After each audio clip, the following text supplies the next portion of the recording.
Hello, everybody, and welcome to today's BAInsights session. Today, once again, really pleased to be joined by some new guests, three of them specifically this time, and all to talk about the topic of using ChatGPT as a business analyst. Before we get into the detail, though, let's do some introductions, and let's start with Sophie if we can. Yeah, sure. Hi, everyone. I'm a freelance business analyst at the moment, so work predominantly within consultancy.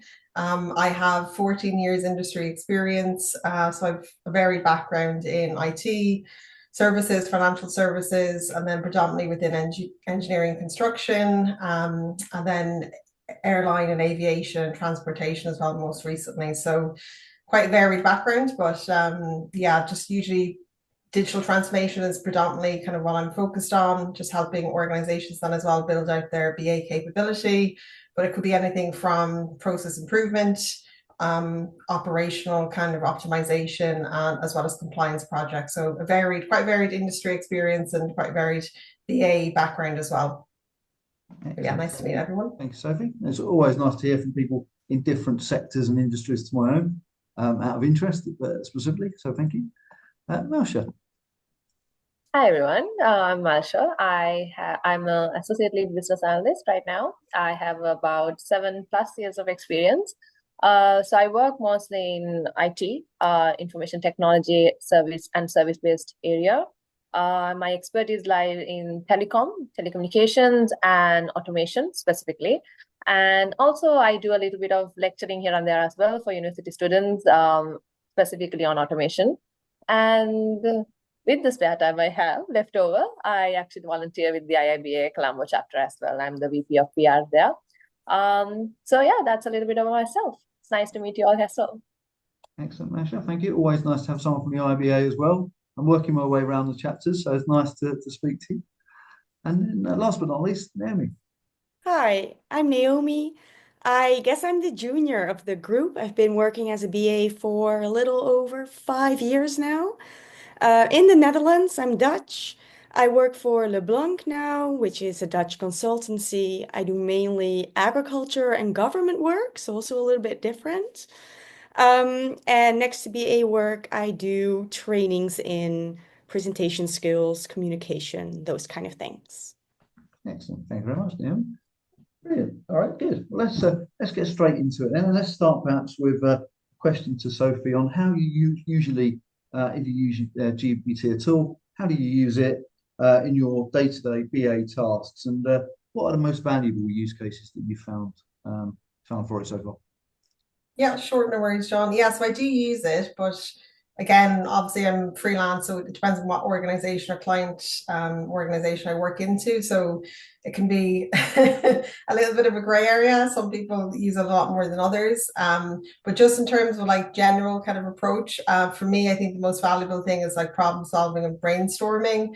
And then secondary kind of core area would be stakeholder communication. So just in terms of like problem solving and brainstorming, it's just really good to like prompt the ChatGPT to have a specific scenario. For example, if there was like a QA team and a dev team and you were working as a BA, like within that, like, you know, the core bridge essentially, and they weren't collaborating, you could put that into ChatGPT as a prompt, and then you could ask them for suggestions in terms of how to reduce friction amongst a QA and a dev team, for example. So things that then potentially could come back. It does vary because it's different every time you put in, even if you put it the same prompt in, you'll get something different back. But essentially, it might give you things like core steps to follow, like having a daily stand-up, or, you know, increase the frequency of meetings to ensure collaboration can be kind of optimized. It could suggest implementing a Kanban, like a shared Kanban, so like prioritization, and there's full transparency then in terms of like key activities. And then it could just be structuring kind of agenda points to kind of enhance collaboration amongst the two teams. And then having like a representation from QA, dev, and obviously the core team being a BA as well involved in that scenario at every single meeting. So there's kind of clear representation for each individual group to, again, increase kind of a collective view or one team approach, and then, you know, ensure collaboration and alignment. So I think from a problem solving brainstorming perspective, regardless of kind of what point you are in your BA career or kind of kind of progression or maturity. I think it can be utilized, you know, from everyone really, in terms of like how to solve a problem, or kind of having that almost like virtual colleague really that you go and chat with. You might be missing them or trying to like catch them between meetings. So it's just kind of giving you another avenue or another channel to kind of tap into in terms of like knowledge. So yeah, for me, that's kind of the core aspect I would look at. Like problem solving and brainstorming is quite key. And then in terms of stakeholder communication, I think the most challenging thing about a business analyst role is the people and the kind of the behaviors that you interact with. There's no, you know, kind of clear path in terms of success or knowing what you're going to be dealing with when you go into each individual project, regardless of the industry that you're involved with. So having just a clear idea of who your stakeholders are, and then understanding kind of different diverse stakeholders, and potentially coming up with like requesting a template for each individual group. It could be like a meeting agenda template, it could be an email template, it could be some questionnaire templates essentially, especially for example if you're working within public sector. So I've done some consultancy work within the public sector previously, for local authorities. So you could come up with like a questionnaire for particular service areas. There could be benefit services or council services, for example, and core agents within those service areas. So if you're implementing a particular technology, they obviously will have some concerns, or they'll have some questions, and you know the chat agent can help you kind of step through what the core areas of target should be in terms of, you know, what are the operational impacts of this new change, or what is my role in this change, or, you know, what training do I require in the future, to help kind of pinpoint particular Q&A kind of questionnaires, for example. So for me, just it's very generic, but those two core areas are kind of the most value adding that I've experienced, and that's kind of what I utilize and tap into from my perspective. Excellent, thank you, Sophie. And I really like the point around the virtual assistant or virtual colleague rather you put, which very much resonates with me, I can say. Brilliant, thank you, excellent start. So Malsha, what would be your perspective on that same question? So yeah, I agree with Sophie actually about the virtual assistant or colleague perspective. So for me, being an ITBA, and I get to experience different projects, and they can be very different domains. Even though I am predominantly in automation, I get to experience different domains like, you know, enterprises, fintech, and things like that. So when you're switching domains, you know, left and right, I have to learn things fast. And when I do get to learn things fast, sometimes, you know, especially if you're more in a very technical project, you need to understand the technical concepts really fast, and, you know, then go and meet your stakeholders.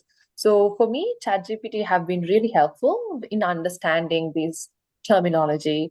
One is terminology, and understanding concepts as well. Sometimes, you know, a lot of technical people can talk a lot, right? You know, and then you might be feeling, okay, I might not exactly understand what's going on. So for me, like having that opened up in the side, so just, okay, asking what this is, and then getting their idea, so I can actually, you know, give them my opinion after understanding what it is, and actually bring something to that particular discussion from a BA perspective is really important. So ChatGPT actually has helped me to understand these complex concepts in a more simpler way, so that I can grab it easily, so that I can later do some research if I need to do. And also working both on projects and products, certain, like, you know, BAs, we have to think about the negative parts, the scenarios that, you know, where we can go wrong. And, you know, being human, we might not think of everything. But what I've noticed is, if you just sort of, it's scenario based, you put a scenario to this, okay, what can go wrong here? Or, you know, what are the negative scenarios that you see here? And it will give it to you. Obviously, I tend to put things that are more generic to it, so that then I can actually get that and, you know, rethink myself and put it out with whatever that I'm putting out as a requirement. But mostly for me, it has been like the learning part and grabbing concepts really fast has been easy because of ChatGPT. And of course, communication point of view as well. Sometimes I feel like if it is in my domain, I might be too technical, you know, I might be writing a lot of jargon that they might not understand, like especially if we are talking with a non-technical stakeholder. So that way I sort of try to revise myself, sort of get myself reviewed through them as well, through it as well. Yeah, so as a BA, that has been helpful. And with the IIBA VP and PR stuff, it's really been helpful to, you know, get those captions and all those things done through ChatGPT as well. Because it's really, you know, after a while you get stuck and you're like, I can't do this anymore. But yeah, that's how it has been helpful to me. Excellent. Thank you, Malsha. And Naomi. A lot has been said already, and I totally agree with all these things. I'm just thinking, can I add anything new? For me, it's mainly two uses. It's the virtual colleague Sophie mentioned already. For me, that's really for inspiration, bouncing off ideas on like, oh, could I do this? Could I improve on that? And the other one is more the virtual assistant, research assistant. I also heard this, Malsha also said this, for the quick learning and quick grasping of concepts. I rarely use Google anymore. It's really the fast ChatGPT, give me the 5 most important things about this topic and how does it compare to this other topic I already know about. So that's my check on whether ChatGPT is a bit, you know, good as a job or not. So those are the 2 main uses for me at the moment. Excellent. And I feel like, well, between the three of you, you've done such an excellent job of covering many of mine. I've been doing something similar now. I've been ticking off some of the things that I noted before this. But yeah, all excellent points, and definitely ones that resonate with me from helping with ideation, brainstorming, you know, structuring, getting a view, plan scenarios for review. Mentioned, I know you've mentioned a lot more than that. So they're all things that certainly I've used it for, and I found it very useful. As is perhaps some of those more repeatable tasks. Like, so, for example, if you're in a role where you are creating business cases, or you want to, you know, you want a business case to be created in a fairly consistent way, or that you're making sure you're thinking about all of the relevant things, that's quite useful. And actually, building on the point Naomi made a moment ago, you know, unlike Google, you can ask ever more questions similar to what we would ask as a BA. You know, and I think going back to the point that Sophie Emotion made as well, that having that virtual colleague means that, unlike a real colleague, they're not necessarily going to get frustrated with you if you do ask the stupid questions. You can feel confident asking the stupid questions with no comeback, apart from maybe an answer that you would have already expected. So it's a really good tool to use to help prepare as well as execute and structure some of your work, as you've all mentioned. So excellent start. I'm really interested to hear your views.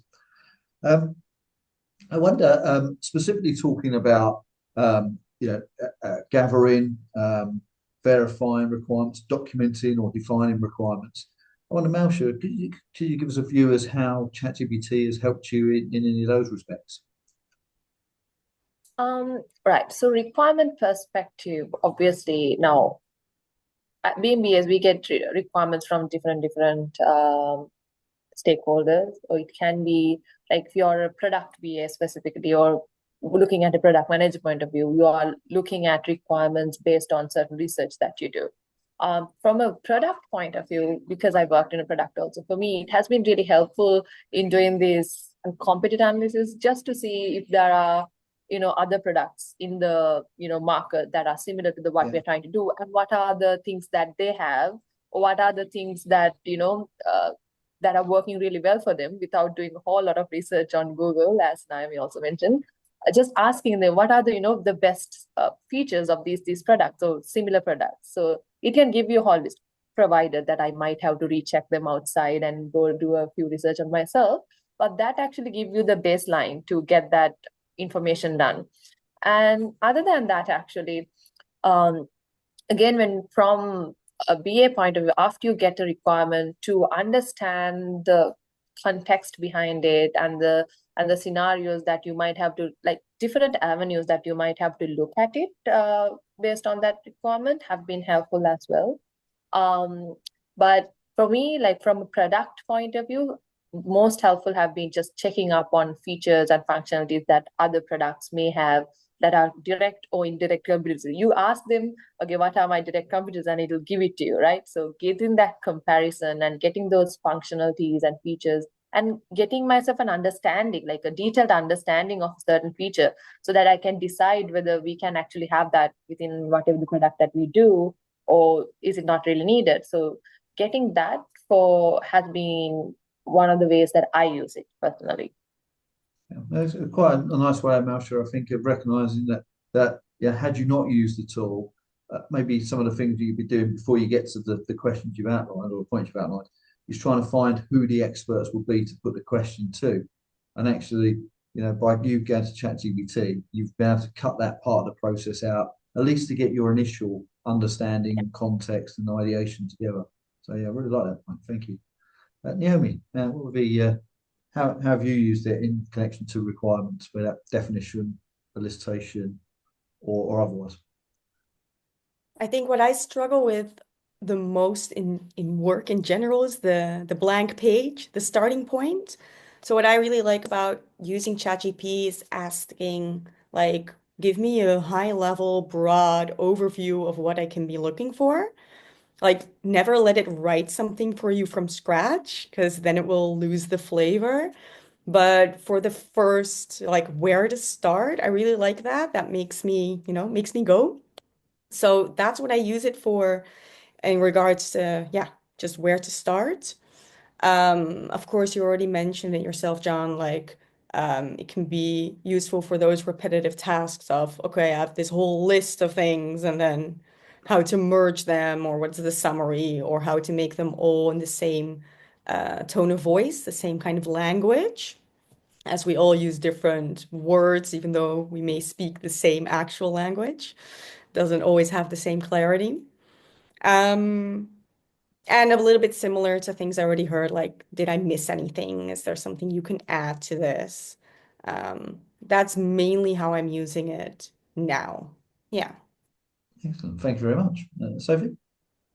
Yeah, so for requirements, it's kind of like there's a balancing act, I think, in terms of like utilizing it from, as you said, Naomi, like a blueprint or a foundational kind of layer, just to kind of get you on that path really to, formulating requirements and eliciting them and having discussions around them. But I think in terms of like large scale production of like ethics and user stories, or a particular BRD or whatever kind of type of requirements you're gathering, functional, non-functional, it'll give you like a sample scenario, I would say. But just to copy and paste something and kind of replace the analysis part of business analysis, I don't think it's great for that from that perspective. So it's just being mindful that, yeah, like copy and pasting anything from ChatGPT and not refining it, I think can be not beneficial, can have a negative impact, I would say. But just in terms of having that blueprint, that foundational kind of overview of kind of a particular area, for example, if you're kind of trying to implement a CRM system, for example, or like a workforce management system, you can do some kind of initial research to formulate like kind of background context around what the particular like vendors or suppliers look like in that market, what the key features are, what the key benefits are, just generally of a particular application or system that you're potentially implementing for a particular client or project or program that you're working on. So in terms of the requirements, it can feed into the initial analysis. So things like workshop preparation, coming up with some kind of sample questions for your key stakeholders, again, depending on what group of stakeholders you're working with. It can create like agendas, again, as I said. So that's kind of formulating the initial basic step into kind of formulating requirement solicitation. And then in terms of the requirements themselves, like they will give you a subset of or all of the requirements that you require, but it's just making sure that you're using them then to discuss those points with the key stakeholders. And once you have the initial kind of workshop or discussion session with stakeholders, I would then maybe take that output from that session and plug it into ChatGPT. So you get a refined view or summarization of the points that the stakeholders have made. And then if they've given you high level needs or kind of high level generic kind of requirements, then you can then formulate a view in terms of like requirements categorization or more refined requirements in terms of making them smart. So it's just making sure that you're kind of going through this iterative process where you're following the normal BA kind of workflow in terms of requirements solicitation, but you're ensuring that the collaboration and the discussion points with the stakeholders is still in place, and you're just using it as a blueprint. You're not kind of replacing any step within the business analysis process. I think it's quite valuable. And there's been some discussion around whether these chat bots will eventually replace business analysis. But I think the core thing that we need to focus on is the analysis part. And, you know, I think we're quite valuable still in that space. And yes, we'll have a complementary kind of application now that we can utilize. I think we're all utilizing it in different ways, but ultimately just making sure that, you know, engaging with the stakeholders is quite key, and that continues to be the case. And, you know, there'll be elements of refinement that just naturally happen through that process. Yeah, I would agree. And the point you made there about that, you know, the fact that ChatGPT isn't going to be accurate in all cases. It's certainly, you know, it's not necessarily going to be accurate for the clients or the situation or the project or stakeholders you're in. You know, it's a really key point, I think, for anyone out there to not just take a copy and paste, as you said, you know, and enforce the requirements on stakeholders, which is never a good process anyway. I think, you know, but using them in that context, you know, similar to I think what Sophie mentioned a moment ago, rather than, you know, give you somewhere to start thinking about some of the questions you might ask, thinking about maybe some of the example requirements you might expect to see to help you prepare. And maybe for those stakeholders that find it really difficult to get started themselves and actually share a view of what they might like, you can start to propose some examples that maybe are sufficiently high level that they can't be just taken as read, that they will definitely apply, but they can be the starting point for further, more in-depth conversations with the stakeholders. Probably also a good way, as well as preparing, you know, with that context that you mentioned previously, all of you, you know, understanding the environment you're in. Malsha mentioned it. You know, that for me has been very key in this sense. You know, just taking that bit of time to help yourself prepare, thinking about the questions, thinking about how you might consume those questions, even thinking about how you might organize the answers. You know, because sometimes, you know, we might ask questions not directly, but through surveys. And if we do that, maybe there's some help that GPT can give us formulating the questions to put in the survey, or giving us a view as to how we can collate that information. In fairness, we could probably collate it by putting all the answers into ChatGPT as well. You know, so plenty of different examples that you've all been good enough to share. You know, and definitely, I think they all sort of fall into the notes I've written down as things like the reasons, ways I use it. And I think, you know, I think validating your requirements. I think I mentioned as well, like that tone of voice. It's really, really powerful to use it in that way, you know, without relying on all of your colleagues to do an in-depth peer review, although they still should do it, but they might make it their job easier on that front. I wonder there, I mean, Naomi, I mean, how has the use of ChatGPT changed the way that you approach analysis? I don't think it has changed it all that much, to be honest. Yeah. As in, it's still the same job. There's just another tool. And I think that also goes hand in hand with what Sophie said about will ChatGPT, AI, you know, take our jobs? It's something we hear all the time, every conference. It is a topic. That's And right. I think it's not really a point. Like there has been all kinds of innovations and jobs have changed and people have changed as well. You adapt, and I think it's most important to have a lot of different things you can do. And I think as a BA, that's inherent in what we do. We don't only type reports. We talk to people, we make models. I mean, I'm not even gonna mention all of them because we all know them.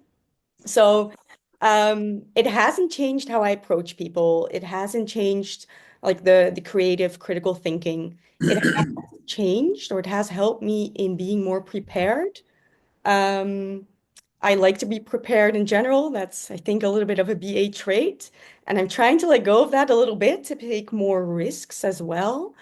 But with ChatGPT, I can do so much more preparation in less time. And I feel like I can go into a workshop with more stuff in my backpack because of it. Um, and I think that has been the main change for me in making me feel maybe more secure as well. And I sometimes wonder what it would have been like if I had this when I was just starting, like a 1 year experience BA.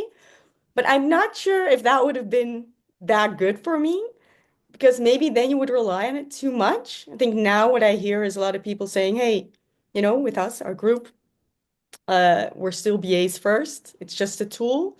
And I think that's the most important part. I think that point around the tool and not relying on it is really important and a really good place to start, I think, because, I think if people fall into the habit of just taking every word that they get out of GPT as accurate, and I think that's a point Sophie made earlier, that's going to be dangerous. We're going to start imposing requirements or needs or situations on our stakeholders rather than listening to them. But using it as a tool, as you said, I think is a really good starting point from a mentality perspective. So I'd agree. Sophie, what would be your perspective on how it's changed your approach? I agree with Naomi. I don't think it's really changed that much, but it's definitely kind of complemented certain aspects and enhanced like kind of outputs, I guess, that I'm trying to deliver. So for me, really, it's, as you said, Naomi, it's like a tool or guidance that we're kind of leaning on now. And it's just trying to, I think it's important to get the prompts right as well, because if you just give them, one liner, I don't know, how do I implement a CRM system? It'll just obviously give you a very comprehensive answer, but very generic. So it's just making sure you're drilling down or honing in on particular areas of focus. So it's almost like requirements gathering in itself, 101.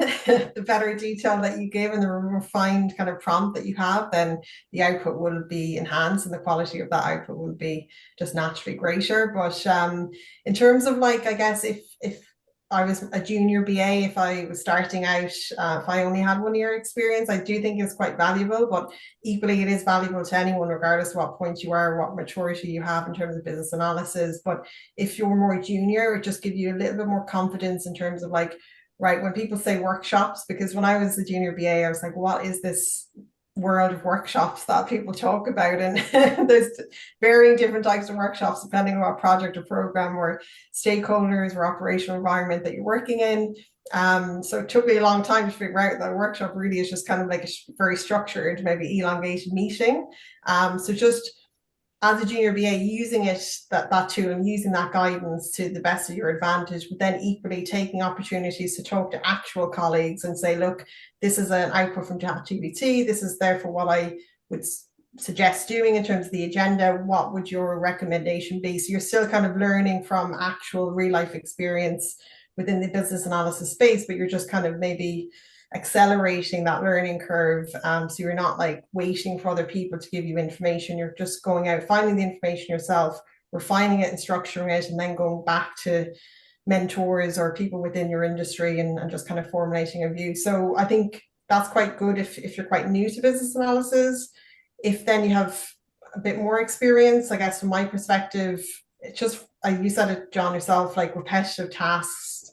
I wouldn't necessarily use it for templates, but I would use it for like formulating a particular email to a particular stakeholder group. If I wanted to get a quick response, it might just give me a few prompts in terms of like what terminology I should be using, like put a deadline date in there, say that it's urgent, like, but how do I frame that in the context of, to make it a priority and things like that. So I think it can be quite useful in terms of the mundane tasks, I would say, in terms of creating an agenda, meeting minutes, structuring emails for like change initiatives and things like that. So it can be quite helpful in that regard. But yeah, it hasn't really changed my day-to-day activities, but it just has elevated the view I take in terms of like quick snapshot or quick responses in terms of next steps, for example. Yeah. So very much similar to Naomi in terms of enhancing your analysis rather than changing it. Malsha, is it a full house and same for you, or a little different? No, it is. I don't think it has changed much, but what Naomi said, whether this would be helpful when I first started out, as a BA, if it was there, yes and no. For me, I think the reason why I am here right now and I'm more analytical and the way I think is because I probably had to learn things in a more difficult manner.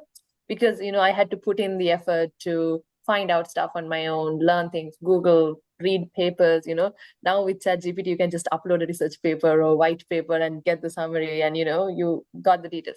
yes, it saves time, but I think like especially as a BA, when you're starting out, just to grabbing like understanding to grab the information, like the most important items from what you read is something, a skill that we have perfected. Like I still perfect that, right? It's something that we learn on the go.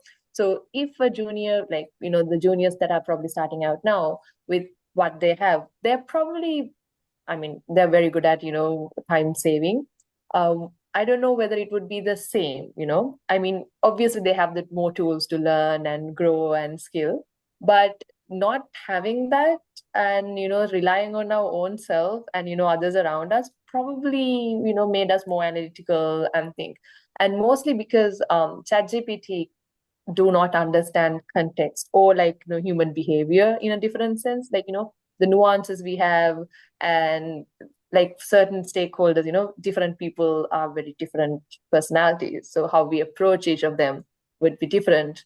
Like for example, I remember one of my this was a BA trainer who said, how you approach a stakeholder depends. Like there was one particular stakeholder that he knew, the best time to catch them would be while they're having a coffee, not while they are in their seat. They're more relaxed that way and you get the more information out of them. Now ChatGPT will not know to tell you to do that, right? But while they're good with prompts, I feel like the analytical sense of the core BA values have not changed with this. And as both Sophie and I mentioned, it's a tool at the end of the day. Like even for data analysis, right? A lot of people use it for data analysis. This can still, I don't think it can compare to, SQL or Excel kind of way, because they're still primitive in that manner, I believe. But it is a great tool. It's a great assistant to use, but I still feel like we should not rely on it too much. I use it daily. I no lie for that. But for mundane tasks, as Sophie mentioned, like, drawing up an email or something like that. But I think the core of business analysis lies within the creativity, the empathy, the humanness that, we bring to the table. And that is a skill that I think is important to have, while using ChatGPT as a crutch to help us go along that way.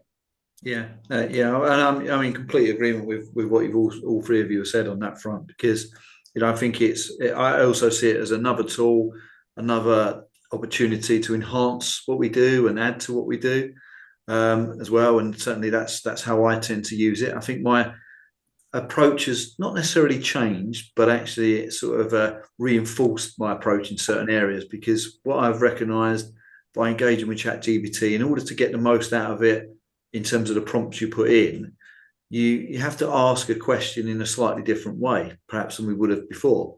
And really what that's reinforcing is that all stakeholders, if we think of GPT as a stakeholder, they can't all be asked a question in the same way. They have a slightly different viewpoint. So we need to be able to mold the way we ask a question to get the best out of it. And I think that's really, really been something of value. Of course, it's definitely a good tool as well for the research and some of the benchmarking and the analysis as well, for sure. But I think, the point you made, Malsha, about, junior BAs, if they could become too much of a crutch that they rely on. And I think, a lot of what I think most of us learn as BAs comes from that personal interaction we have, from going to visit a different team on a different desk, sitting with them and understanding just from speaking to them or observing what they're doing, that there were questions we didn't even know there was a question, let alone asking it to get the answer.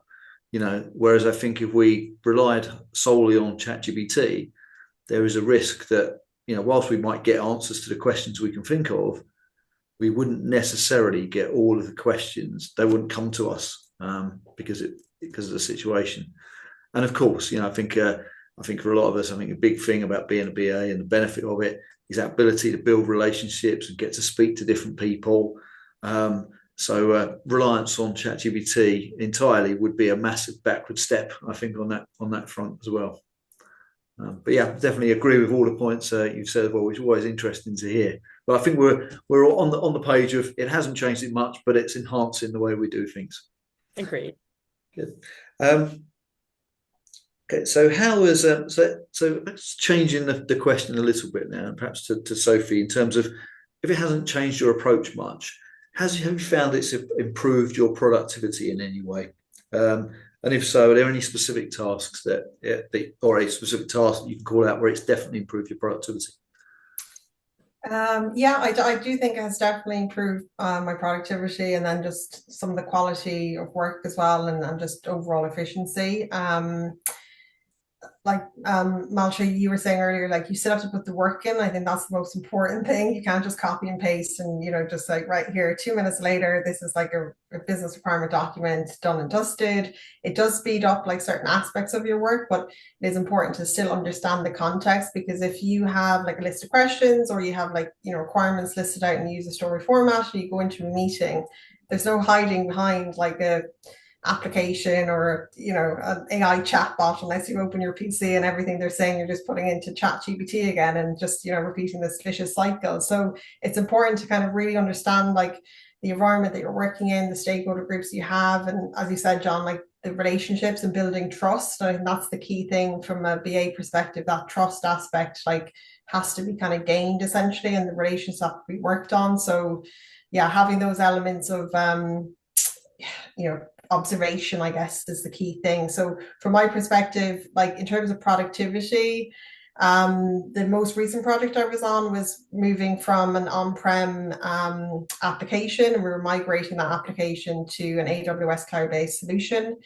So I have worked on AWS kind of applications and solutions previously, but I just needed a bit of a refresh when I first joined that client organization. So for me, that was quite valuable. So it really got me up to speed quite quickly. And there was elements that I had already known. And just by putting into like, what's an AWS cloud-based solution approach for migration, it kind of got me thinking. And then more questions and prompts later really kind of enhanced my understanding and just gave me that kind of technical refinement that I was looking for. So in terms of the initial project kind of engagement and the initial implementation of me joining that project, then that really helped me. So I don't think, again, you can Google a lot of these things, but sometimes with Google, they just give you links upon links upon links to different articles and different kind of presentations, and it could literally take you probably a whole week to get through the top 10 recommendations from a Google point of view. So I think that really, in terms of efficiency, that's what ChatGPT really delivers. It gives you kind of a refined view of like short summarization, but really key points that you can kind of pick up and then use, as I said earlier, as a blueprint to kind of enhance your approach from a business analysis perspective. Like, where am I? Where do I need to start? What do I need to kind of look at in terms of like core areas of focus? So yeah, that for that last project, I think ChatGPT, and then as we progressed through, there was other kind of technical jargon and a lot of technical terminology being floated around within the airline and aviation industry, but also within AWS as a kind of cloud-based platform. So that's really enhanced kind of my understanding and really enabled me to work more efficiently. And I really saw that on the last project specifically. And it's kind of enhanced my kind of conversational skills with those kind of technical stakeholders, but also my ability to kind of focus on key areas of activity and value adding activities as well, strategically from a BA perspective.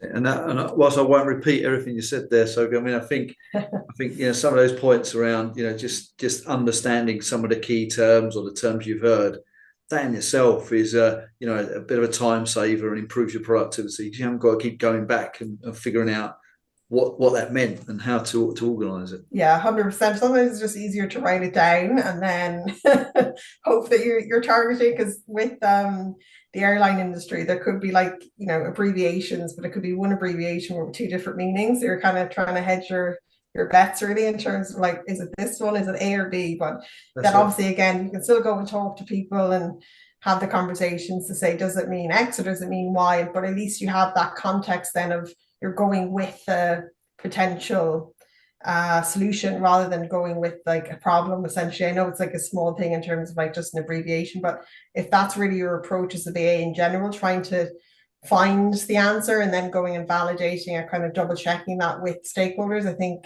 even if it's an abbreviation or terms of requirements or whatever the case may be, that's really valuable, I think. And yeah, for me, that's where ChatGPT really comes in and really kind of adds the value in terms of time savings and efficiencies, because without it, then yes, you're left with not a virtual colleague, just a colleague. And we know, colleagues are busy and they have other prioritizations and they have their own work to do. And you don't want to damage that relationship. You want to kind of enhance it. So I think that's kind of where that virtual colleague element really does help with productivity. That's it. And Malsha, well, how would you respond to that point around productivity? Has it improved yours in any way?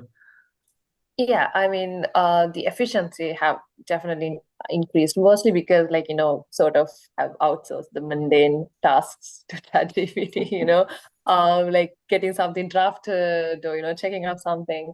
But Sophie, what you said at last, in the last bit, it sort of resonated because I was working in this fintech environment and there was like so many different abbreviations. And I worked in automation before, and the same abbreviation was there. Now I can tell by context that it's very different what that abbreviation means in this context. So I quickly went into ChatGPT and asked in fintech.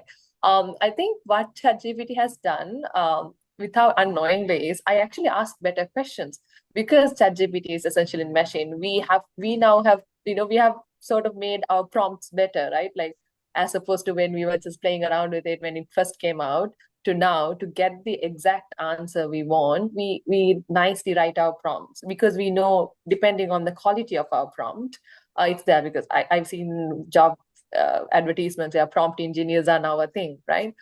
So like, we have perfected our prompts. I think because now we are perfecting that prompt that we are putting into ChatGPT, that sort of comes out to play in real life scenarios. When you're asking questions also, I find myself describing the context which I'm talking from, even to people. So that is actually helpful to other people as well, because I don't know about you guys, but for me, I have a lot of different thoughts running around in my mind, and sometimes I'll just ask questions. Sometimes it might not make sense because they were not having that train of thought I was in.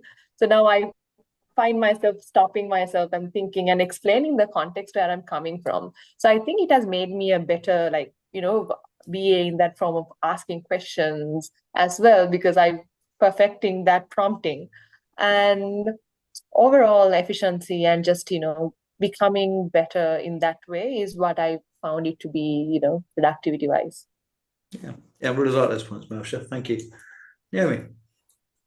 Totally agree with this point of being better in prompt engineering, better in formulating the questions. Absolutely same. And you can also use that with the stakeholders. So it's like a double whammy, and I love that.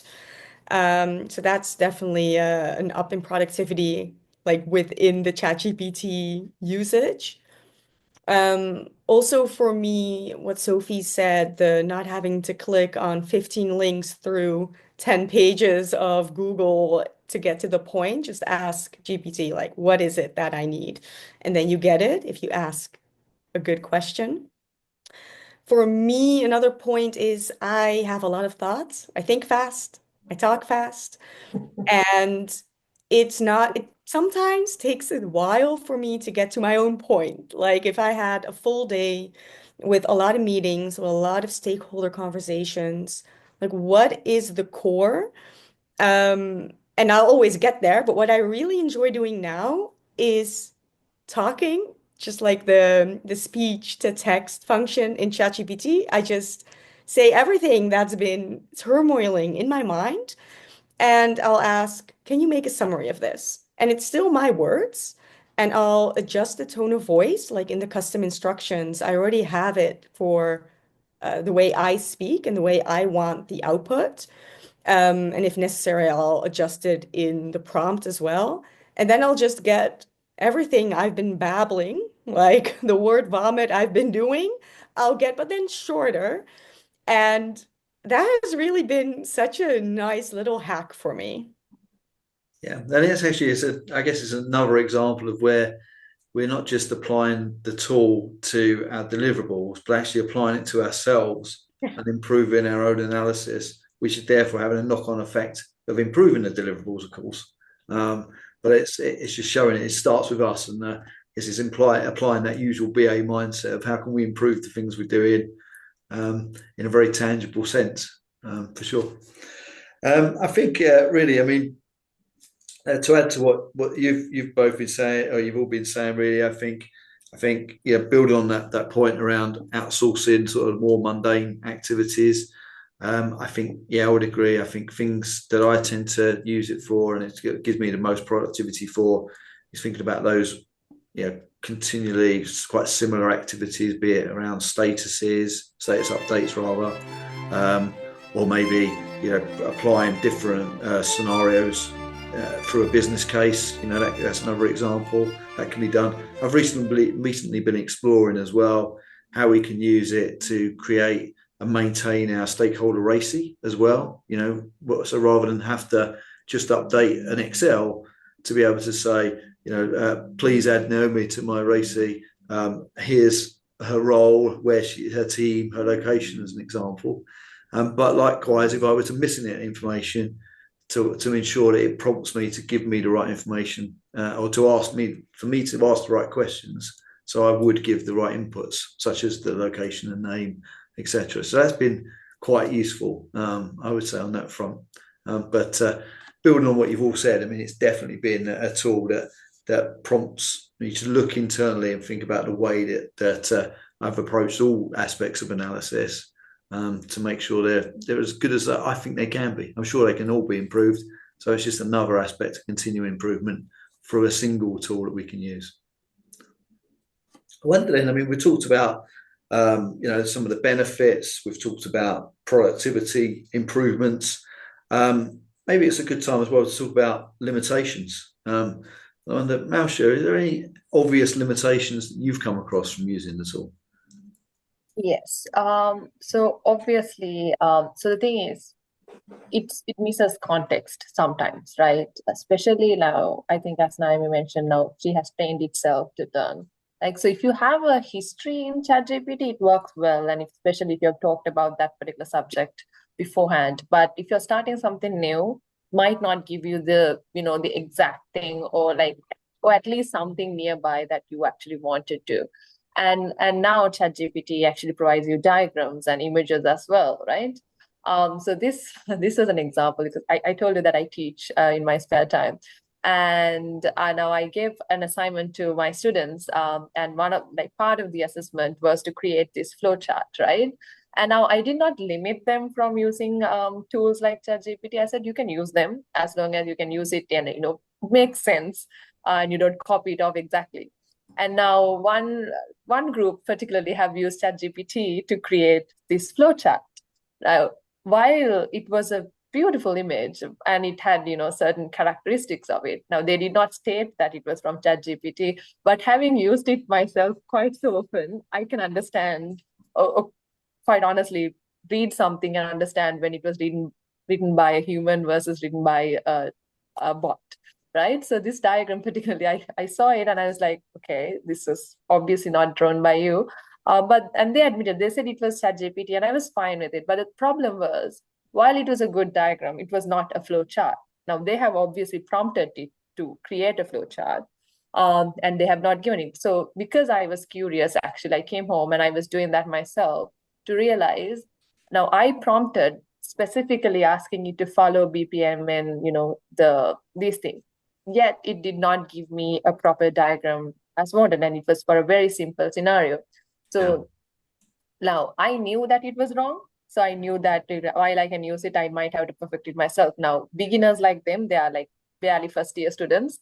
So, they did not understand that it was wrong because it was given to them by this tool. Now, those are like very obvious limitations that I have faced with ChatGPT. And even like with written prompts also, I've noticed there are sometimes it will say things that might not be true. Like it hallucinates itself. Sometimes I think most of us have experienced it, and you can teach it to say something wrong also if you disagree with it. So I think we have to be careful with what we believe. I think Naomi, it was mentioned, you ask something you already know just to make sure that it knows what it's talking about. So that is something that we have to be careful as well, and that's a limitation that I'm faced with. Naomi? Absolutely agree. It's all about context. I hear people sometimes say oh, it doesn't give me the correct answers. But did you ask the right question? So for me, it's not necessarily a limitation. You just need to know what is the scale of the tool you're using. Like you cannot use, I don't know, Word and expect it to be your calculator. I think the same sort of analogy works for ChatGPT.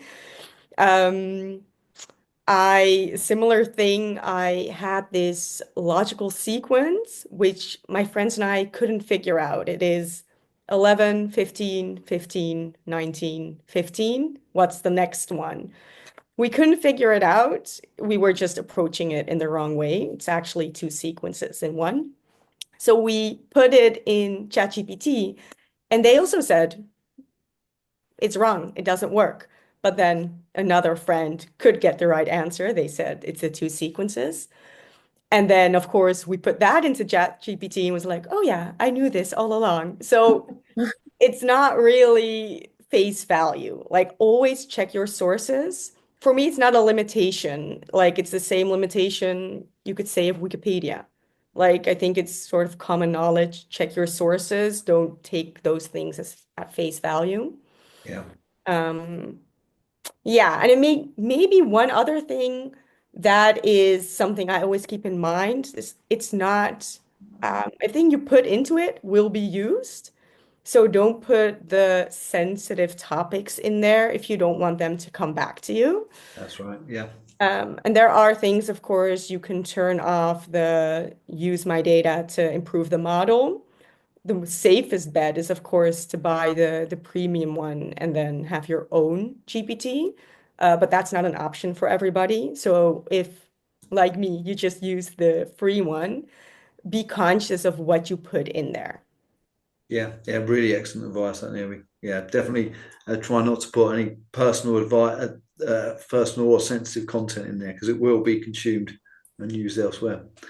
Sophie, that would be your point on that question. Yeah, no, I 100% I agree with everything that was said, and especially around the security aspect. Then I think if you're just using it yourself, I guess you can say it's fine, but yeah, you have to be mindful of that data, the sensitive data that you're putting in, especially if you're using that information from like survey feedback or anything like that from a customer perspective, any organizational kind of data that you might be privy to. Again, I think using it generically is fine, but using any specific scenarios with detailed information, like if you're trying to get a survey response back, if you didn't tidy up or clean the data to make it anonymous, then plugging that in just raw, I think is quite dangerous.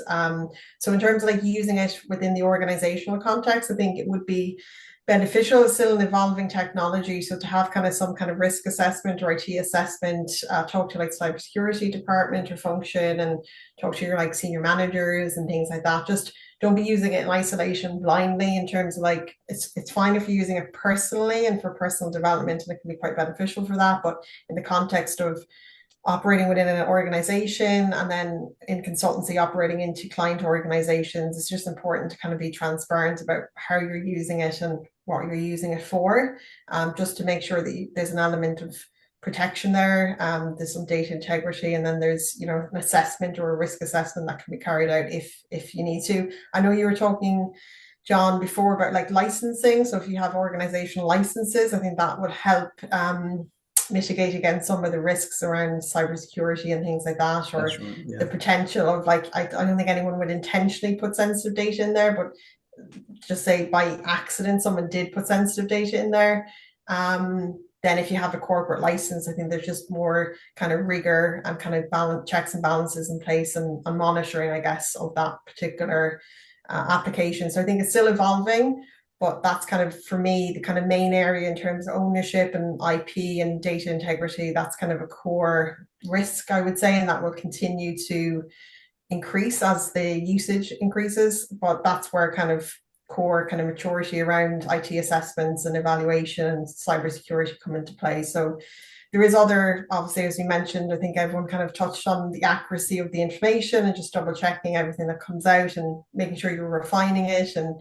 you're personalizing it in a way that it still sounds like you, or it's still something that you would actually deliver or produce yourself. So that's quite important. But the number one kind of limitation for me, or kind of risk or concern, would be that security aspect. And I think that will only unfortunately increase as time goes on. So just having mitigations in place, within the organizations that we're working in, the client organizations and so on is quite critical. Yeah, I would agree. And just building on what you all said as well. I think the one thing, or a couple of things it can't replace at the moment, its limitations. It can't replace going to speak to your stakeholders, really getting to know who they are, how they work, their process, what they need, and get their validation on any conceptual solutions you start talking about. Because ChatGPT is only ever going to be a proxy for those individuals, not necessarily accurate as well. It's definitely not going to enable you to build a relationship specifically, unless we touch on some of the points we've made. And on that similar note, it can't yet, thankfully, I'm not sure it ever will, replace the business analyst either. So that's a big limitation. I know we all know it, but hopefully anyone watching out there with any questions of whether the BA role can be removed, hopefully this goes a little way to helping you recognise that it can't be as yet. And hopefully it helps people recognise that, as we've found, ChatGPT is a very useful tool to help the analysts, as it is help other roles as well. Conscious of time, so I think it's probably a good point to bring things to a close. Not without thanking the three of you for your insight and sharing your interesting perspective and experience on ChatGPT. So I wish you the best of luck on your future use of ChatGPT. I look forward to hearing from you in the wider BA community soon. But thank you very much. Cheers. Thanks, John. It's been great. And Malsha and Naomi as well. Yeah, it's been a really good session. So thanks.